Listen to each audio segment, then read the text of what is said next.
God, and we need to understand that I have no fear, and there's no reason for me to have fear. If there's no reason for you to have fear, how can that be? We're fearful so much of our life and so much of the day. That brings so much fear to us just on the unknown. And that's how it's set up. The world is set up by God so that we have the unknown. There are things coming, we have no idea what they are. Nobody knows the time of their death. They don't know when that's coming.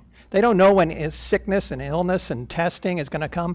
We don't know when blessings are coming. Thank God we don't know when blessings are coming. Or all we'd want to do is just wait for that moment. And we wouldn't want to experience God in the downsides. So we want this stuff to be out of our reach. It's better for us, and yet there's so much fear associated with it. But by understanding that we are children of God, and in this, what we're doing now in Matthew, if you remember, we were going through in the walkthrough, and last week we discussed that different kind of praying.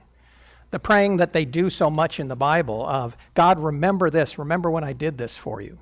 And you start to pray that, can you remember this, God? Can you remember those times that I stood out and I did the right thing? Please remember those. Not trying, as we've learned there, not trying to earn God's favor, not trying to get blessings. We're saying it almost to ourselves in a participatory. Thank you. That's why she's here. In a in a way we can do something. So in a way we can do something. God has created this, and that's what we're doing. We're doing something. We're reminding not only God, but we're reminding ourselves that we have some moments where we really do the right thing, and we're asking for a chance for him to strengthen us to do more in that way. That's what we were covering, and we were going over the fulfillment of the law.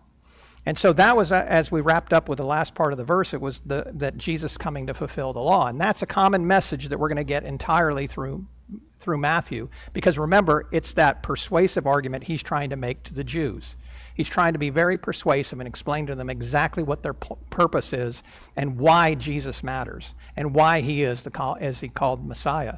And that's what's all coming up in Easter. We're celebrating that when the Messiah actually comes and provides the full offering that allows us to even have what Isaiah had, which is a moment with God, a moment standing in front of him. In Isaiah's case, he actually has a miraculous event where, because of the sacrifices that have been made, and then we have to figure out what those sacrifices are, and so did Isaiah have to figure it out, and he wasn't able to because he hadn't had the revelation of time of seeing Jesus come and being sacrificed. But he gets this moment where an angel comes down and puts a hot coal out of the, not the furnace, the altar. So out of the altar that all the sacrifices have been given to by the Israeli people, out of that, in this heavenly unseen realm, which again we were covering in our music today, in this unseen realm, there's this entire battle that's eternal that's going on, and so that Isaiah can stand there in the presence of God, he touches this hot coal, this burning ember. Fire. He purifies Isaiah with fire of his sins so he can reveal to him what is coming and what is going to be coming up in the future. And he allows him to stand before it. And you know what? Can you imagine somebody bringing a hot coal and putting it against your lips? You want to talk about fear? That moment you see it come out and it's coming towards you? And that's what Isaiah is filled with fear. And he's filled with this fear because he knows this is going to consume him. And yet it doesn't. God's grace and mercy, it purifies him of his sins, and he can stand before him and see this. This is what we're getting ready for with this coming Easter season, is this point where we can be purified in such a way that we can stand before God and understand what is coming is what's best, even if it doesn't appear that way. We can also have it to where we're going to understand why this is so important. Why is this whole idea of sin so pervasive, and why is it that we just can't be in the presence of a good God? We're good. Why can't we be in the presence of a good God? Our definitions are totally different.